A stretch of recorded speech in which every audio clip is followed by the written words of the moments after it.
Assalamualaikum warahmatullahi wabarakatuh. Alhamdulillah alamin. Amma ba'du.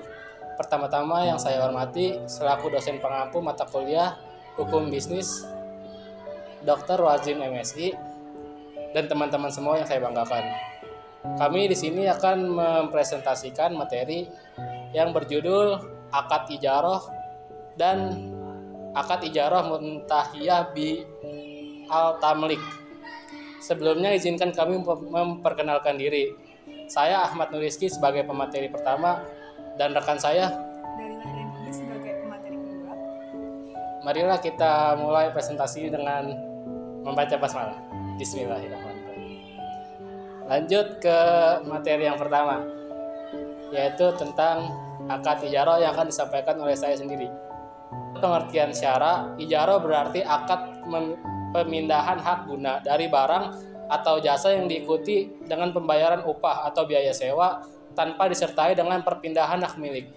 Menurut ilmu fikih, al-ijarah disebut pemindahan hak guna atau manfaat atau sesuatu barang atau jasa dalam waktu tertentu melalui pembayaran sewa atau upah tanpa diikuti dengan pemindahan kepemilikan barang itu sendiri. Menurut DSN, Dewan Syariah Nasional MUI, Fatwa DSN MUI nomor 9 DSN MUI 4 2000 tentang pembiayaan ijarah. Ijarah adalah akad pemindahan hak guna atas suatu barang atau jasa dalam waktu tertentu melalui pembayaran sewa atau upah tanpa diikuti dengan pemindahan kepemilikan barang itu sendiri. Dengan demikian, akad ijarah tidak ada perubahan kepemilikan, tetapi hanya perpindahan hak guna saja dari yang menyewakan pada penyewa. Selanjutnya, menurut komplikasi hukum ekonomi syariah, ijarah dalam khes dimaknai dengan sewa barang dalam jangka waktu tertentu dengan pembayaran meliputi rukun ijarah, syarat pelaksanaan dan penyelesaian ijarah, uang ijarah dan cara pembayarannya, penggunaan objek ijarah, pemeliharaan objek ijarah, tanggung jawab kerusakan dan nilai serta jangka waktu ijarah, harga dan jangka waktu ijarah, jenis barang yang diijarahkan dan pengambilan objek ijarah. Dari beberapa pengertian tersebut dapat ditarik pengertian bahwa ijarah adalah suatu jenis perikatan atau perjanjian yang bertujuan mengambil manfaat suatu benda yang diterima dari orang lain dengan jalan membayar upah sesuai dengan perjanjian dan kerelaan kedua belah pihak dengan rukun dan syarat yang telah ditentukan. Dengan demikian, ijarah itu adalah suatu bentuk muamalah yang melibatkan dua belah pihak, yaitu penyewa sebagai orang yang memberikan barang yang dapat dimanfaatkan kepada si penyewa untuk diambil manfaatnya dengan penggantian atau tukaran yang telah ditentukan oleh syara tanpa diakhiri dengan kepemilikan. Selanjutnya ada akad ijarah muntahiyah bi al-tamlik. Ijarah al-muntahiyah bi tamlik terdiri dari kata at-tajir atau al-ijarah sewa dan at-tamlik atau kepemilikan. At-tajir menurut bahasa diambil dari kata al-ajar, yaitu imbalan atas sebuah pekerjaan dan juga dimaksudkan dengan pahala. Adapun al-ijarah nama untuk upah, yaitu suatu yang diberikan berupa upah terhadap pekerjaan. Sedangkan al-ijarah dalam istilah para ulama ialah suatu akad yang mendatangkan manfaat yang jelas lagi mubah berupa suatu zat yang ditentukan ataupun yang disifati dalam sebuah tanggungan, atau akad terhadap pekerjaan yang jelas dengan imbalan yang jelas serta tempo waktu yang jelas pula. Menurut Dewan Syariah Nasional MUI, Fatwa DSN MUI nomor 112 DSN MUI 9 2017, ijarah muntahiyah bi al-tamlir atau IMBT adalah akad ijarah atas manfaat barang yang disertai dengan janji pemindahan hak milik atas barang sewa kepada penyewa setelah selesai atau diakhirinya akad ijarah.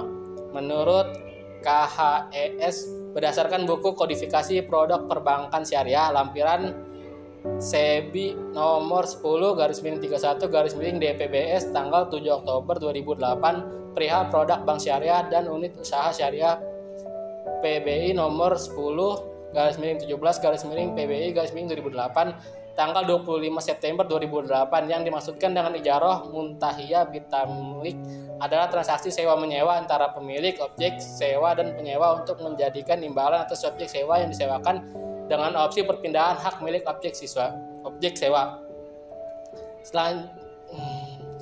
Selanjutnya Regulasi pemerintah terkait akad ijarah dan ijarah muntahiyah bi al-tamlik.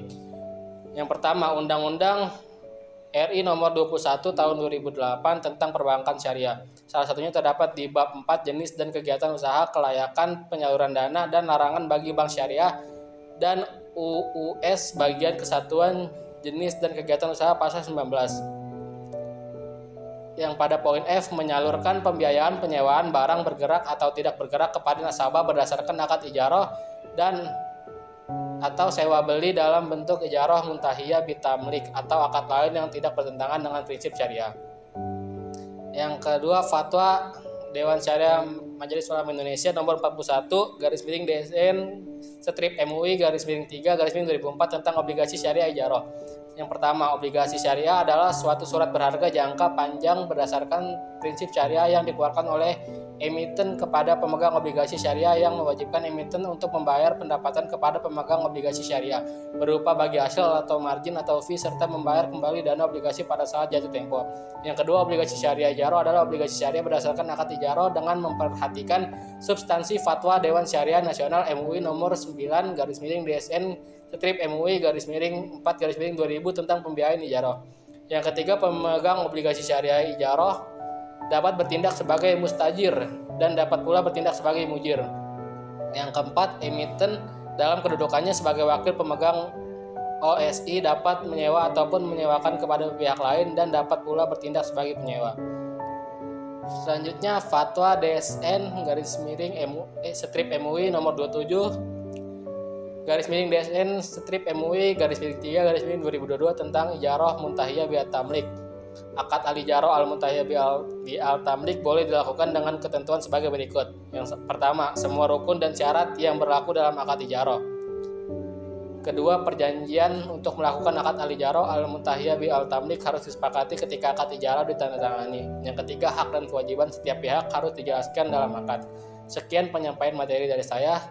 Selanjutnya tentang mekanisme akad ijarah dan ijarah muntahiyah bi al-tamlik dalam praktek yang akan disampaikan oleh Saudari Dalila Riandini. Kepadanya dipersilakan. Ya, selanjutnya saya akan menjelaskan materi tentang mekanisme akad ijarah dan ijarah muntahiyah bi al-tamlik dalam praktek. Yang pertama, mekanisme akad ijarah. Dalam transaksi pembiayaan berdasarkan akad ijarah, bank bertindak sebagai penyedia dana dalam kegiatan transaksi ijarah dengan nasabah. Dalam pembiayaan ini, bank wajib menyediakan pengembalian atas penyediaan dana bank oleh nasabah dapat dilakukan baik dengan angsuran maupun sekaligus. Pengembalian atas penyediaan dana bank tersebut tidak dapat dilakukan dalam bentuk piutang maupun dalam bentuk pembebasan utang. Dalam pasal 23 Undang-Undang Perbankan Syariah, antara lain ditegaskan bahwa bank wajib melakukan penilaian yang saksama terhadap watak, kemampuan, modal, agunan, dan prospek usaha calon nasabah penerima fasilitas. Selanjutnya, dalam penjelasan pasal 23 Undang-Undang Perbankan Syariah, antara lain ditegaskan bahwa dalam melakukan penilaian terhadap agunan, bank syariah dan unit usaha syariah harus menilai barang, proyek atau hak tagih yang dibiayai dengan fasilitas pembiayaan yang bersangkutan dan barang lain, surat berharga atau garansi resiko yang ditambahkan sebagai agunan tambahan. Apakah sudah cukup memadai sehingga apabila nasabah penerima fasilitas tidak dapat melunasi kewajibannya, agunan tersebut dapat digunakan untuk menanggung pembayaran kembali pembiayaan dari bank syariah atau UUS yang bersangkutan. Dalam pembiayaan ijarah, barang yang disewa oleh nasabah bukan milik nasabah, karena itu secara yuridis nasabah tidak bisa menjadikan objek sewa tersebut sebagai agunan. Fatwa DSN tentang ijarah menyebutkan bahwa kewajiban LKS atau bank syariah adalah menyediakan barang yang disewakan. Berdasarkan fatwa tersebut, dapat ditafsirkan bahwa bank tidak perlu memiliki objek sewa. Karena itu, apabila objek sewa tersebut milik pihak ketiga dan bukan milik negara, maka objek sewa dimungkinkan menjadi agunan atas pembiayaan ijarah atau jaminan pihak ketiga. Berdasarkan pengertian ijarah dalam huruf B angka 6, nomor 1 kodifikasi produk perbankan syariah tersebut di atas, dapat disimpulkan bahwa ijarah terjadi antara pemilik objek sewa atau pemberi sewa dengan penyewa. Karena itu, apabila bank syariah melakukan akad ijarah, berarti bank sebagai pemilik objek sewa. Untuk menjadi pemilik objek sewa, berarti bank harus mendapatkannya atau membeli dari pihak lain. Yang kedua, mekanisme ijarah muntahiyah bi al-tamlik. Yang pertama, bank melakukan pengadaan objek IMBT dengan cara bank membeli aset nasabah. Yang kedua, bank dan nasabah melakukan akad IMBT dan wa'ad atau janji bank. Yang ketiga, nasabah melakukan pembayaran ujroh kepada PT BRI Syariah. Dan yang keempat, bank melakukan pengalihan kepemilikan objek IMBT kepada nasabah setelah berakhirnya masa akad ijaroh. Materi selanjutnya tentang penerapan ijaroh dan IMBT dalam lembaga keuangan ekonomi syariah. Penerapan akad ijaroh pada bank syariah dapat berupa dana talangan haji dan umroh. Namun, sejak 3 tahun terakhir, dana talangan untuk ibadah haji tidak dilaksanakan lagi, mengingat terlalu lamanya masa tunggu bagi calon jemaah haji. Produk ijaroh yang disediakan hanya untuk ibadah umroh. Produk pembiayaan umroh ini melibatkan akad ijaroh pada transaksinya, yang dimana ini sangat diperhatikan hukumnya secara khusus oleh syariat Islam dari sisi karakter akadnya. Contohnya pada BPRS Buana Mitra Perwira yang membooking seat porsi haji atas nama nasabah yang hendak melaksanakan ibadah haji dengan membayar sejumlah porsi haji dan ketentuan dari Kementerian Agama. Dengan adanya pembiayaan tersebut, BPRS Mitra Perwira Purbalingga memperoleh ujroh atas jasa yang telah dilakukan tersebut, di mana besarnya ujroh ini BPRS Buana Mitra Perwira sendiri yang menetapkan.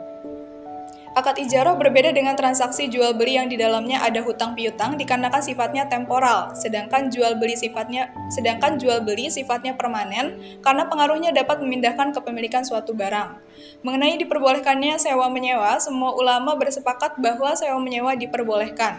Diperkuat dengan 3 dasar hukum Al-Quran, Al-Hadis, dan Ijma, maka hukum tersebut merupakan sumber penggalian hukum Islam yang utama. Penerapan akad IMBT seperti yang terdapat pada Bank Danamon dalam bentuk pembiayaan leasing syariah dengan akad IMBT, yaitu pembiayaan dengan prinsip sewa beli antara pemilik objek IMBT dan penyewa dengan diakhiri perpindahan kepemilikan objek IMBT dari bank ke nasabah melalui akad jual beli atau hibah. Sekian materi dari saya kembalikan ke moderator. Selanjutnya saya akan menyampaikan tentang studi kasus. Studi kasus ini adalah tentang memanfaatkan warnet untuk menyelesaikan tugas.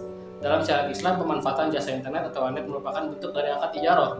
Dalam arti luas, adalah bermakna suatu akad yang berisi penukaran manfaat sesuatu dengan jalan memberikan imbalan dalam jumlah tertentu.